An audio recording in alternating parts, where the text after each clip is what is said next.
என்னை விட்டு கொடுக்காதவர், என்னை நடத்துகின்றவர், என்னை பாதுகாப்பவர், என் நேசர் நீரே. என்னை விட்டு கொடுக்காதவர், என்னை நடத்துகின்றவர், என்னை பாதுகாப்பவர், என் நேசர் நீரே. நான் பாவம் செய்த போது என்னை உணர்த்தி நடத்தினீர். உம்மை நோகடித்த போதும் உம் கிருபையால் மன்னித்தீர்.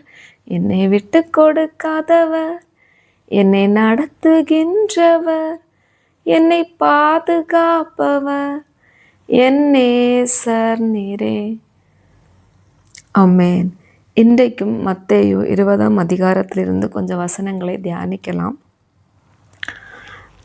ஏசப்பா பரலோக ராஜ்யம் அதை பற்றி ஒரு ஓமையை சொல்கிறார். இது குட்டி கதையல்ல, நிஜம். பாகம் 27. பரலோக ராஜ்யம் வீட்டஜமான் ஆகிய ஒரு மனுஷனுக்கு ஒப்பாயிருக்கிறது. அவன் தன் திராட்சை தோட்டத்துக்கு வேலையாட்களை அமர்த்த அதிகாலையிலே புறப்பட்டான். வேலையாட்களுடன் நாளொன்றுக்கு ஒரு பணம் கூலி பேசி அவர்களை தன் திராட்சை தோட்டத்துக்கு அனுப்பினான். இப்போ ஒரு நாளைக்கு ஒரு பணம், அதான் கூலி அப்படின்னு சொல்லி திராட்சை தோட்டத்துக்கு வேலைக்கு வைக்கிற ஆட்களை போல் வேலைக்கு ஆட்களை தேர்ந்தெடுக்கிறான் ஒருத்தர். இதை ஓமையாய் சொல்லக்கூடியது. 3ஆம் மணி வேளையிலும் அவன் புறப்பட்டு போய் கடை தெருவிலே சும்மா நிற்கிற வேறு சிலரை கண்டு, நீங்களும் திராட்சை தோட்டத்துக்கு போங்கள், நியாயமானபடி உங்களுக்கு கூலி கொடுப்பேன் என்றான். அப்போ கொஞ்சம் நேரம் கழிச்சு திரும்பவும் அந்த வீட்டு எஜமான் என்ன பண்றாரு அப்படின்னா, அந்த கடை தெருவில் சும்மா நிற்கிறவர்களை பார்த்து, நீங்களும் போங்க, உங்களுக்கும் நான் கூலியை தருவேன் அப்படின்னு சொல்லி சொல்றார்.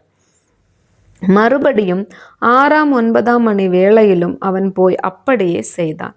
11ஆம் மணி வேளையிலும் அவன் போய் சும்மா நிற்கிற வேறு சிலரை கண்டு, நீங்கள் பகல் முழுவதும் இங்கே சும்மா நிற்கிறதன என்று கேட்டான். அதுக்கப்புறமும் கொஞ்ச நேரம் கழிச்சு திரும்ப போய் அந்த வீட்டஜமான் பார்க்கும்போது இன்னும் கொஞ்சம் பேர் சும்மா நிற்கிறாங்க. அப்போ நீங்கள் எதுக்கு சும்மா நிற்கிறீங்க, இந்த வேலையை செய்யுங்க, உங்களுக்கு நான் கூலி தருவேன் அப்படின்னு சொல்லி. அதற்கு அவர்கள், ஒருவரும் எங்களுக்கு வேலையிடவில்லை என்றார்கள். அவன் அவர்களை நோக்கி, நீங்களும் திராட்சை தோட்டத்துக்கு போங்கள், நியாயமானபடி கூலி பெற்றுக்கொள்வீர்கள் என்றான். சாயங்காலத்தில் திராட்சை தோட்டத்துக்கு எஜமான் தன் காரியக்காரனை நோக்கி, நீ வேலையாட்களை அழைத்து பிந்தி வந்தவர்கள் தொடங்கி முந்தி வந்தவர்கள் வரைக்கும் அவர்களுக்கு கூலி கொடு என்றான். இப்போ அந்த வேலை முடிஞ்சாச்சு, அவர்களுக்கு கூலி கொடுக்கக்கூடிய ஒரு டைமிங்கு. அப்போ அந்த கூலி கொடுக்குற ஆளை அழைப்பித்து, வேலையாட்களை அழைப்பித்து காரியக்காரனை நோக்கி அந்த எஜமான் என்ன சொல்றாரு அப்படின்னா, காலையிலேருந்து சாயங்காலம் வரைக்கும் யாரெல்லாம் வேலைக்கு வந்தாங்களோ அவங்களுக்கு நீ கூலி கொடு அப்படின்னு சொல்லி சொல்றாரு. அப்பொழுது 11ஆம் மணி வேளையில் வேலையமர்த்தப்பட்டவர்கள் ஆளுக்கு ஒவ்வொரு பணம் வாங்கினார்கள். முந்தி அமர்த்தப்பட்டவர்கள் தங்களுக்கு அதிக கூலி கிடைக்கும் என்று எண்ணினார்கள்.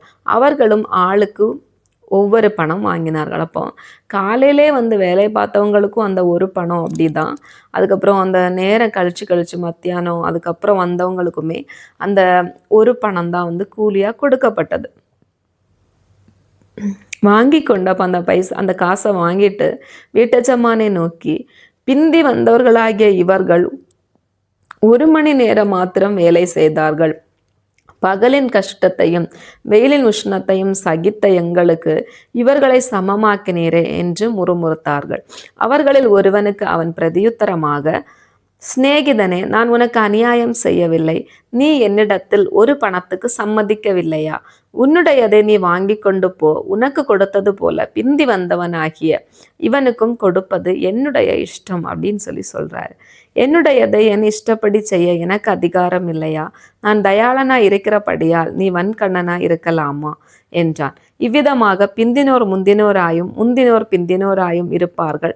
அழைக்கப்பட்டவர்கள் அநேகர், தெரிந்து கொள்ளப்பட்டவர்களோ சிலர் என்றார். அப்போ இந்த உவமையை முடித்துட்டு தேவன் என்ன சொல்றாரு அப்படின்னா, அழைக்கப்பட்டவர்கள் பலராக இருக்கிறாங்க, ஆனால் தெரிந்து கொள்ளப்பட்டவர்கள் சிலர் தான். முந்தினோர் பிந்தினவர்களாகவும் பிந்தினோர் முந்தினவர்களாகவும் இருப்பாங்க. அப்போ இது என்ன அப்படின்னா, தேவராஜ்யம் பரலோக ராஜ்யத்தில் வேலை செய்யக்கூடிய, பரலோக ராஜ்யத்திற்காக உழைக்கக்கூடியவர்களை பற்றி தான் சொல்லி இருக்குது. வருஷ வருஷமாக காலங்காலமாக தேவனுடைய ராஜ்யத்தையும் தேவனை பற்றி பிரஸ்தாபப்படுத்தக்கூடியவர்களும் இருப்பார்கள். அதுக்கப்புறம் கொஞ்ச நாள் கழிச்சு வரக்கூடியவங்க இருப்பாங்க. ரீசெண்டாக தேவனை பற்றி சொல்லக்கூடியவங்க இருப்பாங்க. ஆனால் எப்படி இருந்தாலும் தேவன் ஒருவனுக்கு என்ன கொடுக்கணும் அப்படின்னு தேவன் நினைக்கிறாரோ அதை தான் தேவன் கொடுக்கிறார்.